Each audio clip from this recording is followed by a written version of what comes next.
الحمد لله وكفى وسلام على عباده الذين اصطفى ما بعد فأعوذ بالله من الشيطان الرجيم بسم الله الرحمن الرحيم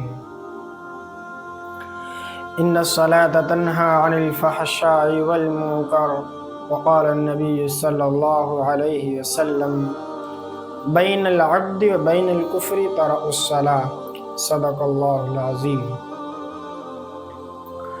وہ سجدہ روح زمیں جس سے کانپ جاتی تھی، وہ سجدہ روح زمیں جس سے کانپ جاتی تھی، اسی کو آج ترستے ہیں منبر و محراب۔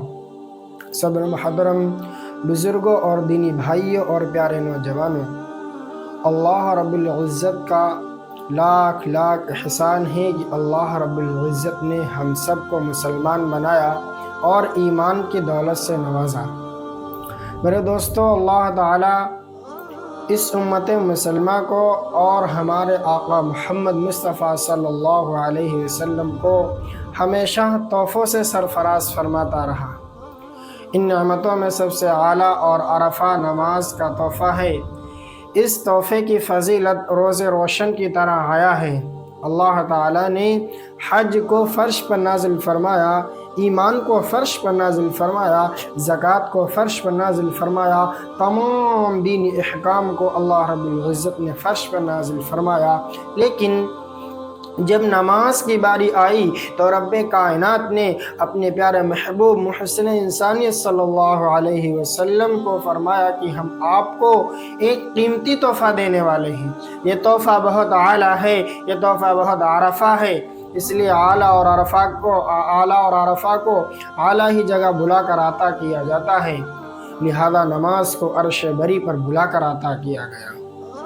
میرے دوستو، توحید اور ایمان کے بعد انبیاء علیہ السلام نے نماز کی تلقین کی۔ قرآن میں جگہ جگہ اقیم الصلاۃ ذکر کیا گیا اور کہیں پر یہ الفاظ ذکر کیے گئے، یا ایھا الذین آمنوا استعینوا بالصبر والصلاۃ، اے مومنو صبر اور نماز کے ذریعے مدد طلب کرو۔ میرے دوستو، آقا صلی اللہ علیہ وسلم جب معراج پر تشریف لے گئے تو وہاں اللہ تبارک و تعالیٰ سے بہت ساری باتیں ہوئی، لیکن سب سے آخر میں 3 باتیں ہوئیں۔ محترم دوستو، وہ باتیں یہ ہوئی کہ سورہ بقرہ کا آخری رکوع ملا اور شرک کے علاوہ ہر گناہ کی بخشش کا پروانہ ملا۔ نمبر 3، امت مسلمہ پر دن و رات میں 50 وقت کی نمازیں فرض ہوئیں۔ میرے دوستو، یہی 50 وقت کی نماز لے کر آقا صلی اللہ علیہ وسلم اس دنیا میں تشریف لا رہے تھے۔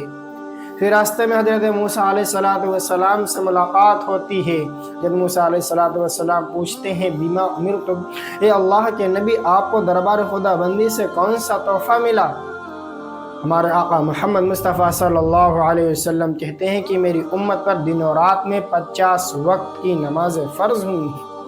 میرے دوستو، حضرت موسیٰ علیہ السلام کہتے ہیں کہ آپ کی امت سے 50 وقت کی نماز کی ادائیگی نہیں ہو سکے گی، اس لیے لہذا دوبارہ دربار خدا بندی میں جائیے اور نمازوں میں تخفیف کی درخواست کروائیے، نمازیں کم کروائیے۔ حضرت موسیٰ علیہ السلام کے کہنے پر آقا صلی اللہ علیہ وسلم دوبارہ دربار خدا بندی میں جاتے ہیں اور نمازوں میں تخفیف کی درخواست کرواتے ہیں، چنانچہ 10 وقت کی نمازیں کم ہو جاتی ہیں۔ پھر آپ صلی اللہ علیہ وسلم آ رہے تھے، پھر راستے میں حضرت موسیٰ علیہ السلام سے ملاقات ہوتی، وہ پوچھتے ہیں اور پھر آقا صلی اللہ علیہ وسلم کو بھیجتے ہیں۔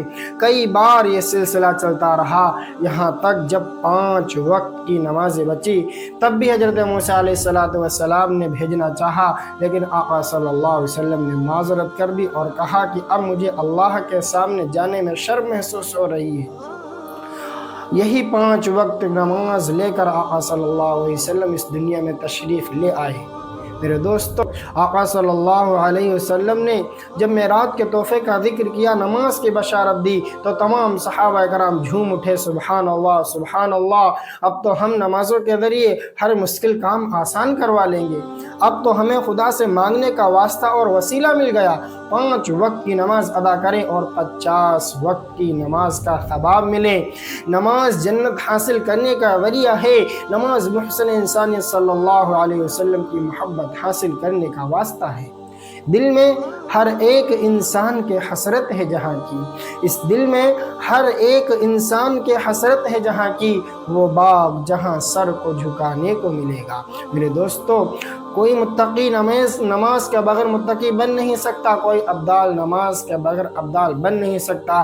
یہاں تک کہ آقا صلی اللہ علیہ وسلم نے بھی نماز کی پابندی کی، صحابہ کرام نے بھی نماز کی پابندی کی، تابعین نے بھی ترک نماز نہیں کی، ائمہ مجتہدین نے بھی نماز کو اختیار کیا، اولیاء کرام نے بھی نماز کو پکڑے رکھا۔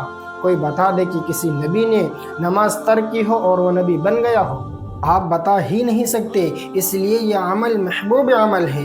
نماز سے قلوب کو نورانیت ملتی ہے، نماز زندگی کو آفتاب سے زیادہ روشن کر دیتی ہے، اور نماز اس وقت چراغ کا کام کرتی ہے جہاں چوروں سمت اندھیرا ہی اندھیرا ہے، یعنی قبر میں۔ نماز مصائب اور پریشانی کو ٹال دیتی ہے۔ نماز سے انسان افضل و عرفہ ہو جاتا ہے، اور کیوں نہ ہو، نماز ہے ہی ایسا تحفہ جس سے شیطان کا منہ کالا ہو جاتا ہے۔ میرے دوستو، میں بغیر کسی حوالے کے بات نہیں کہتا۔